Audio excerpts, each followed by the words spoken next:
আজি ৰাতিপুৱা উঠোতে অলপ দেৰি হ'ল, মানে সাৰে নাপালোঁ। কেনেকেনো সাৰ পাম?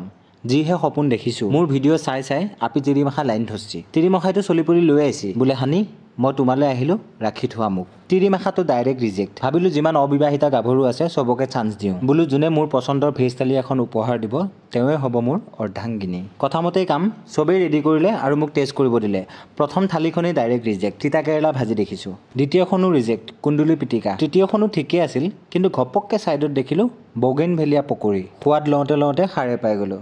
চেহ, আজিও লাগটো বেয়া। এখনো মনৰ পচন্দত থালি নোলাল আৰু কাৰো সৌভাগ্য নহ'ল মোক স্বামী হিচাপে বৰণ কৰাৰ। বাৰু এইবোৰ সপোন হৈ থকাটোৱে ভাল। আৰু আজি ভাত পানী বাদ, পহাকে বনাওঁ, মানে নিমখীয়া চিৰা ভাজি।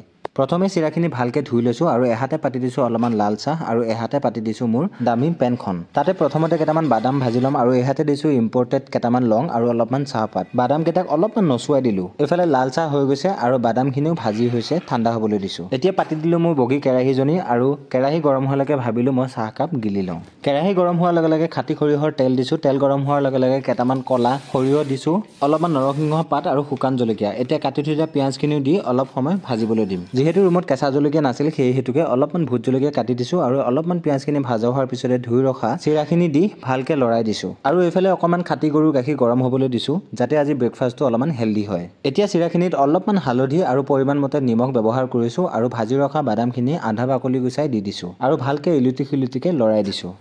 অভদ্ৰ গাখীৰখিনি ফাটি থাকিলে, কি খাম বাৰু এতিয়া মই? কিবা এটা বেলেগ মেনেজ কৰিব লাগিব। বাৰু এতিয়া পহাখিনিত অলপমান নেমু ৰস ছটিয়াই দিছোঁ আৰু ভালকৈ লৰাই দিছোঁ। পহা ৰেডি হৈ গৈছে। এতিয়া ওজন কমোৱাৰ সংকেত ধ্বনি বজাৰ লগে লগে ঔষধ পালি মুখত ভৰাই ওজন কমোৱাৰ দিশে ৰাওনা হ'লোঁ। ওজনটো আধা কেজিমান কমাই ধুনীয়াকৈ গা পা ধুই ধূপ চাকি জ্বলাই ভাবিলোঁ পাউডাৰ গাখীৰে একাপ ধুনীয়া গাখীৰ চাহ খাওঁ। 2 চামুচ পাউডাৰ গাখীৰ দি ভালকৈ ঘুটি লৈছোঁ আৰু ৰঙা চাহখিনিত অলপমান উতল অহাৰ পিছতে গাখীৰখিনি ঢালি দিছোঁ। আকৌ এবাৰ উতল অহাৰ পিছতে গাখীৰ চাহ ৰেডি হৈ গৈছে। আহক এতিয়া পৰিৱেশন কৰোঁ। প্লেটখনত অলপমান পহা লৈ লৈছোঁ আৰু এহাতে বায়ে ভূটানৰ পৰা আনি মোক গিফ্ট কৰা কাপটোত গাখীৰ চাহখিনি বাকি লৈছোঁ। আজি চব খেলিমেলি, এফালে গাখীৰ ফাটিল, এফালে বাদামৰ বাকলি গুচাই থাকোঁতে চিৰাখিনি জোখতকৈ বেছি ভাজ খাই গ'ল। চিৰা গৈ চাউল হ'ল। কৈছিলোঁ যে এয়াই সিজা নিসিজাৰ মাজতে মোৰ অবিবাহিত জীৱন।